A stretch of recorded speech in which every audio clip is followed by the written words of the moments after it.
welcome to Gay Fairfax, Washington, D.C. area's only weekly gay video magazine. Sharing news, views, and pride, I'm Michelle Michaels. And I'm Dave Hughes. Each week, we'll feature events and personalities of interest to the gay women and men in Northern Virginia. On this edition, we'll talk with Craig Dean and Patrick Gill, who are fighting the system in the cause of love and the right to wed. And we'll find out how our friends at People for the American Way are keeping a watch on right-wing homophobes. But first, here's Peg McCraw with this week's gay trivia question. Women, and some men, swooned when he appeared on screen. His swarthy, exotic looks catapulted him to stardom, and his legendary reputation as a hot-blooded Latin lover was awesome. Rumors of homosexuality were whispered but ignored by his most loyal fans. Who was this legendary film star dubbed the Pink Powder Puff by his enemies? The answer at the end of the show. Thank you, Peg. In November of 1990, two men walked into the office of the D.C. Clerk of the Court and asked for a marriage license. Although their request was denied, Craig Dean and Patrick Gill have not stopped fighting. Their new organization, the Equal Marriage Rights Fund, will continue to battle this discrimination. But as we discovered, not all gay groups are backing their efforts to marry gay rights with wedding rights. We dated long distance for about a year, and then Patrick moved in with me in May of '87. And at that time, we were exploring the possibility of what is called a holy union. A holy union is a celebration of one's relationship that heterosexual and homosexual couples will have in the eyes of their friends, family, and God to celebrate the relationship, and will take vows. The difference between a holy union and a marriage, though, is a holy union doesn't have any legal rights, benefits, or protections attached to it, whereas a marriage does. And in exploring this, several churches, such as the Metropolitan Community Church, the Episcopalians, Unitarians, Quakers, certain segments of the Roman Catholic Church, known as Dignity, will perform these ceremonies called holy unions. So I became very aware of the legal protections that gays and lesbians have in the District of Columbia, known as from the D.C. Human Rights Act, which was passed in 1977. That act guarantees to every individual in the District of Columbia, excuse me, an equal opportunity to participate in all aspects of life, including the intellectual, economic, and cultural life of the District of Columbia. It prohibits discrimination based upon sexual orientation. It's probably the most broadest worded and progressive human rights legislation currently now in the country. I felt that we had a rather valid legal argument, and I contacted several of the gay groups around town and around the country, and they all thought I was crazy, you know. But that didn't deter me. You know, I felt I was right. I felt I had a right to be married. I went originally, 2 weeks prior to we filed our lawsuit, to file the license, or the application actually, and it was D.C. bureaucracy at its best. The woman behind the counter just sort of looked at it and gave me my receipts or forms back, and it said Craig Dean, male, my age and address, and Patrick Gill, female, his age and address.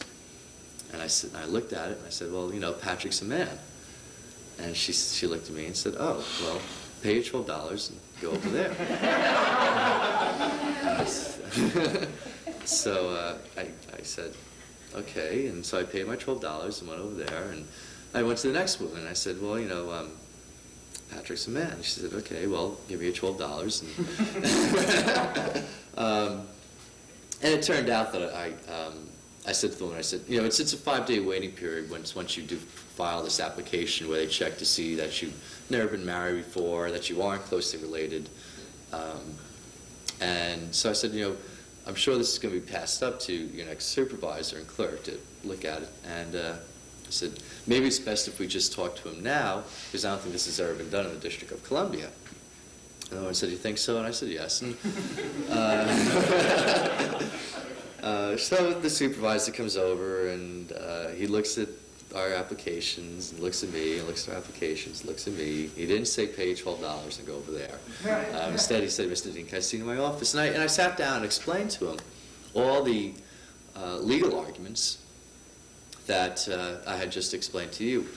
And he looked at me and he said, well, you know, I can't see any reason why I cannot issue you a marriage license except it would kill me politically. And he said he would take it up with his supervisor, who's the clerk of the court. And he did, and 5 days later, they denied our marriage license, specifically for the reason that the DC Marriage Code doesn't authorize same-sex marriages. Well, I told them, I said, well, the DC Code doesn't authorize heterosexual marriages either. So nobody's married. Under your rationalization. And they didn't buy that either. So we went forward to file this litigation. And I guess let Patrick tell you about more about the court. So we wrote up our lawsuit and go down to the district and meet again with Mr. Bean, file the case. He brings us back our receipt for filing the case and walk downstairs, walk out of a door, and our lives have been the same since.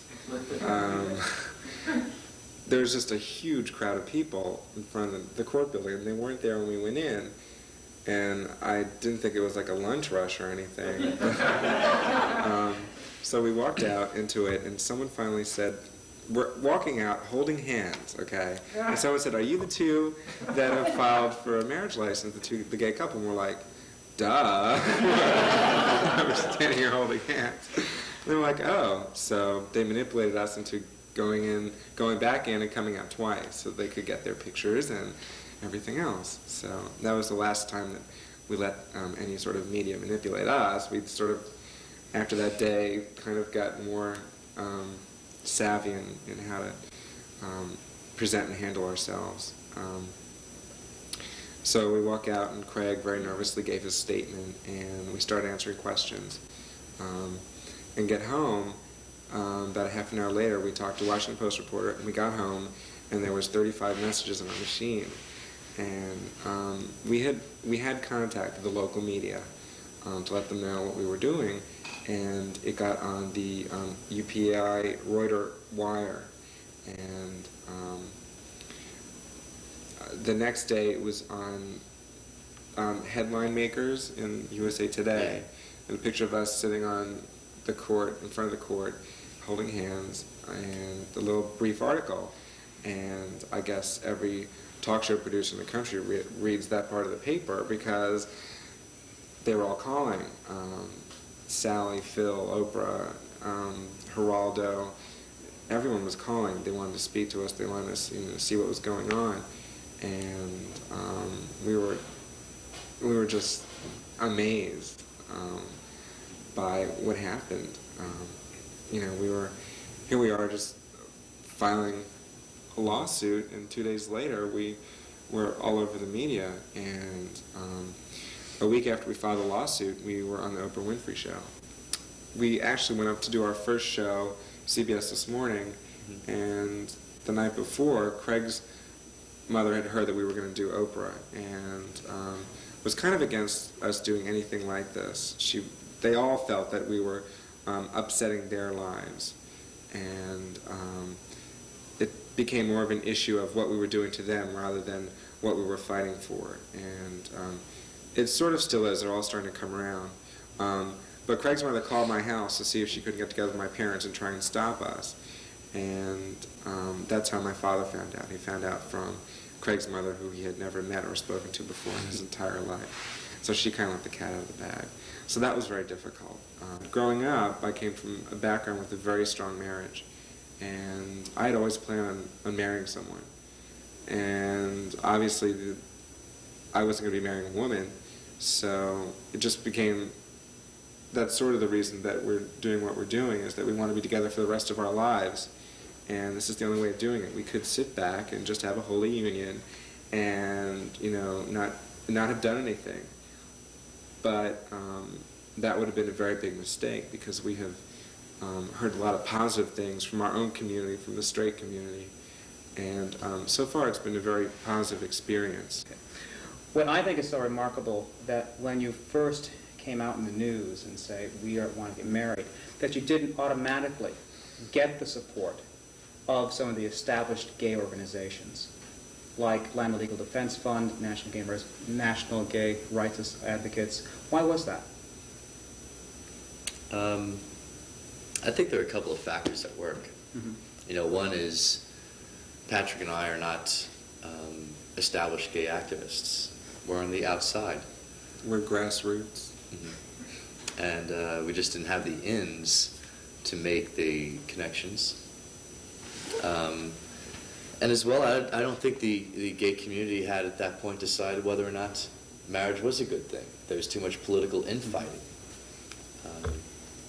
You know, and through this whole thing, I believe we've just taken the moral high ground of, you know, it's not a debate over whether marriage is good and whether to force everybody to marry, but it's the choice.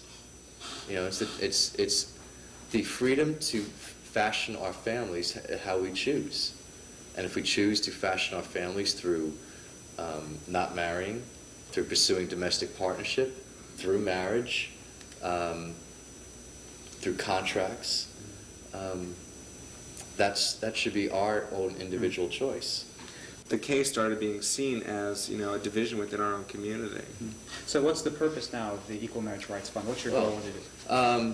I sort of, well, we formed it and incorporated as an advocacy group, an educational group, because I didn't want it to stop after we simply won a lawsuit and to act as simply a vehicle to fund our legal defense battle, which it is, but it's also, we're acting as a national clearinghouse for gay and lesbian marriage rights information. By default. By more or less, right?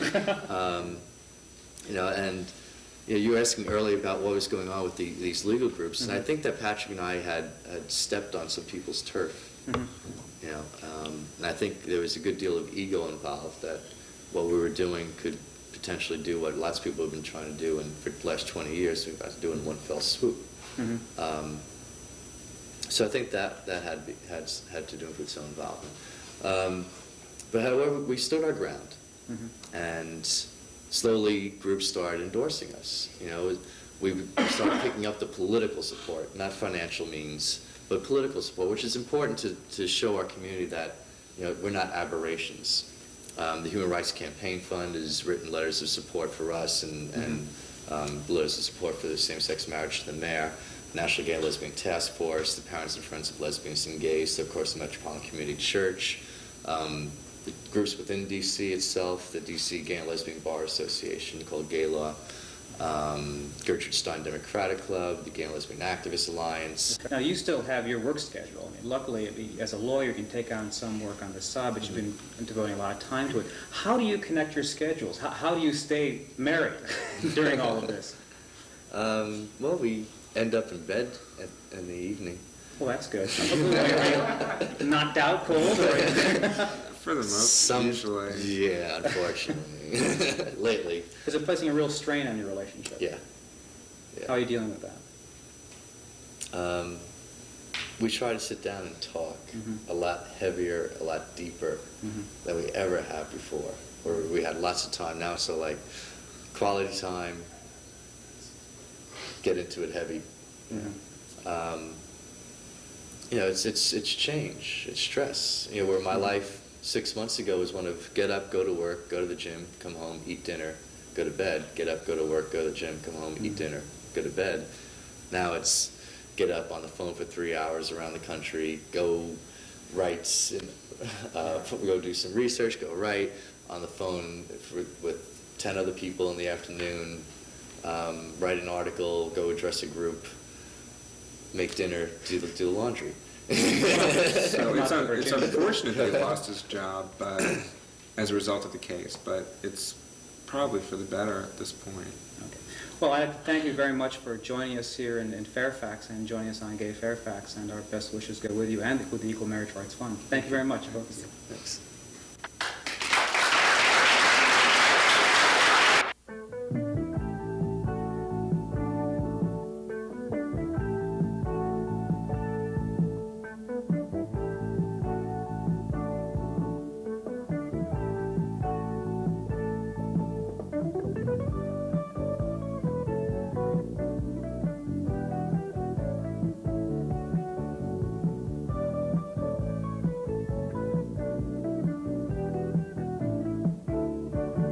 Each week when you tune into Gay Fairfax, you see only a small portion of the crew that really makes this show happen. Camera operators, floor directors, lighting technicians, directors, technical directors, these are the people who really produce Gay Fairfax. If you'd like to join our crew, please write to us in care of the Fairfax Lesbian and Gay Citizens Association, Post Office Box 2232, Springfield, Virginia 22152. Or call us at area code 703-451-9528.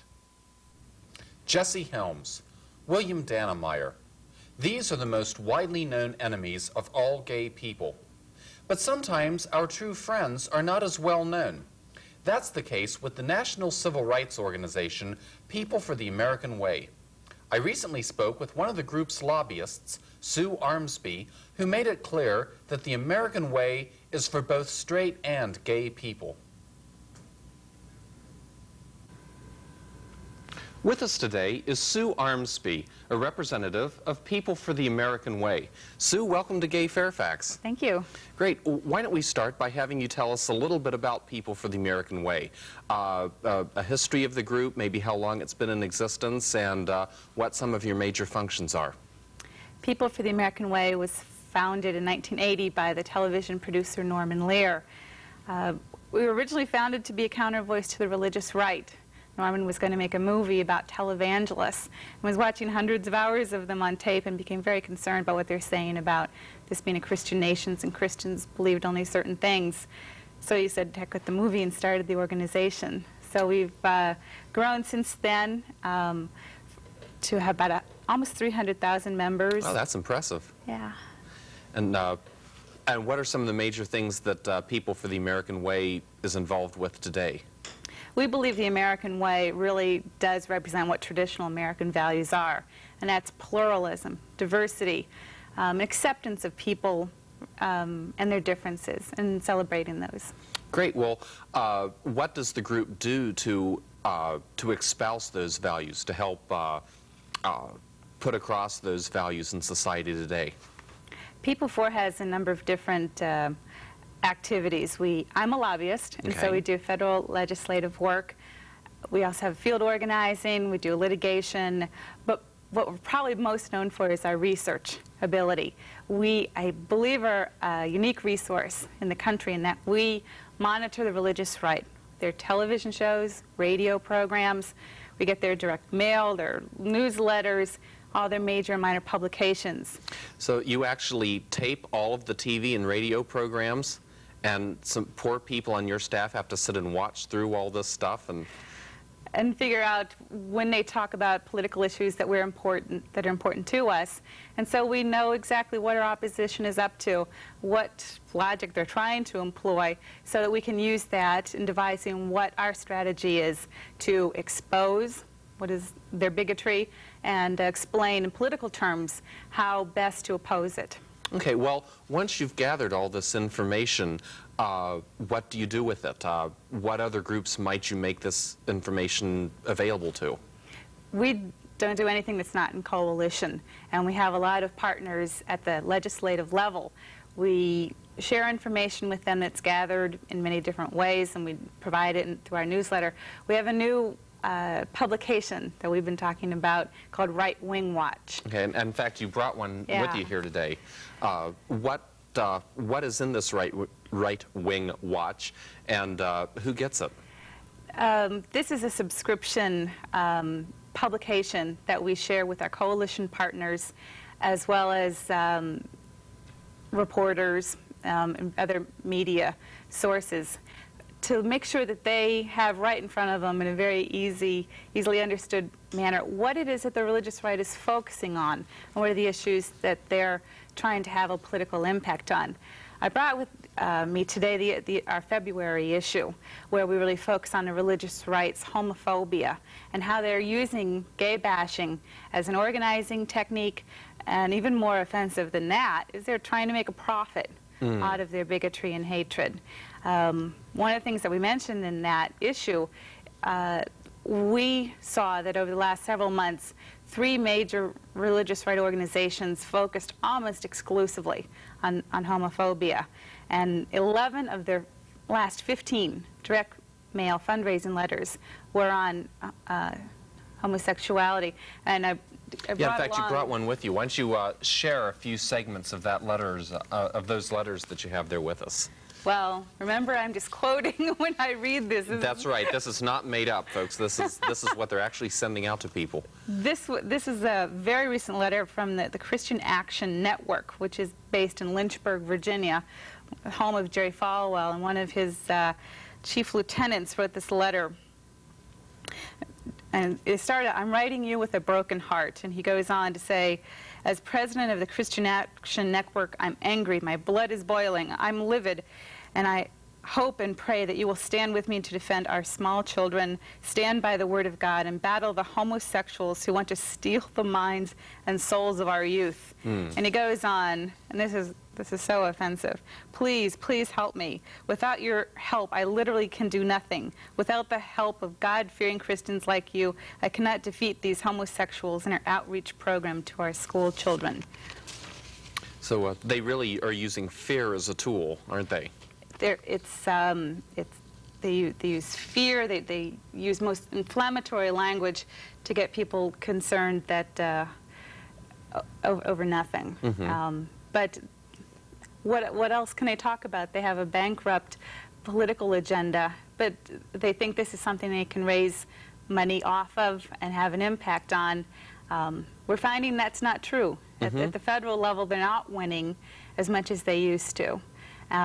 So the efforts that we've been engaged in sharing information and learning how to talk about these issues and expose their bigotry and take off their cloak of religious protection, they're not winning. Good. Well, you just mentioned at the national level, and that sort of brings me to the next topic I wanted to discuss, the recent hate crimes legislation that passed. And I understand People For certainly played a part in the passage of that. Would you tell us what you did for that?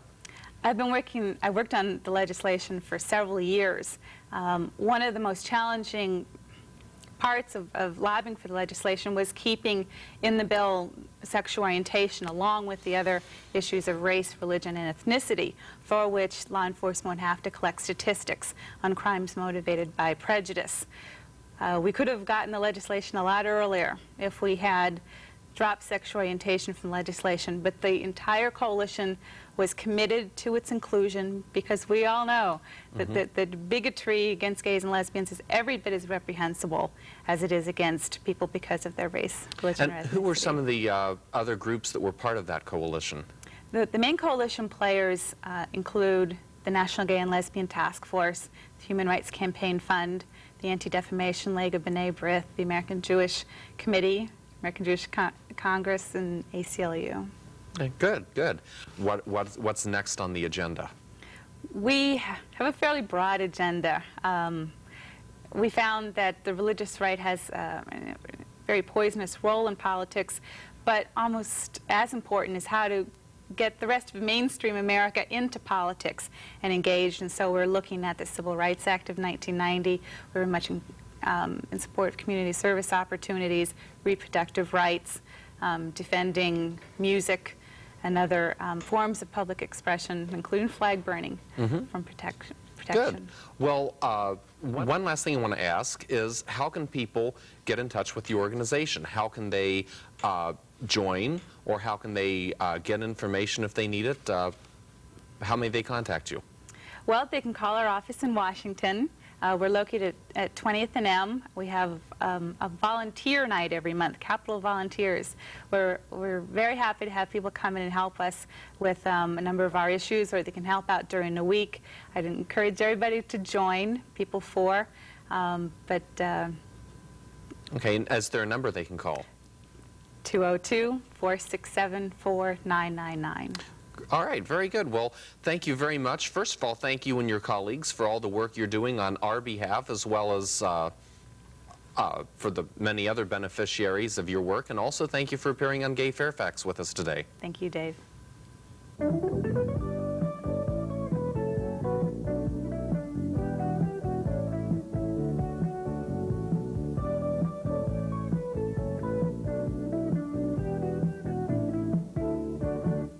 Well, how did you do with this week's gay trivia question? Here's Peg with the answer. Beefcake or powder puff? Rudolph Valentino, American women loved him, but the press and all red-blooded American men wanted nothing to do with this foreign enigma. Valentino was married twice. Both of his wives were lesbians. Was he really gay? The general consensus today is yes, he was, but there are those who disagree, including one film historian who concludes Valentino couldn't have been that way because he had a sense of humor. I don't understand. That wraps up this edition of Gay Fairfax. Don't forget, you can tune into our show every week at this time. For Gay Fairfax, I'm Dave Hughes. And I'm Michelle Michaels. Thank you for joining us. And remember to keep the pride alive.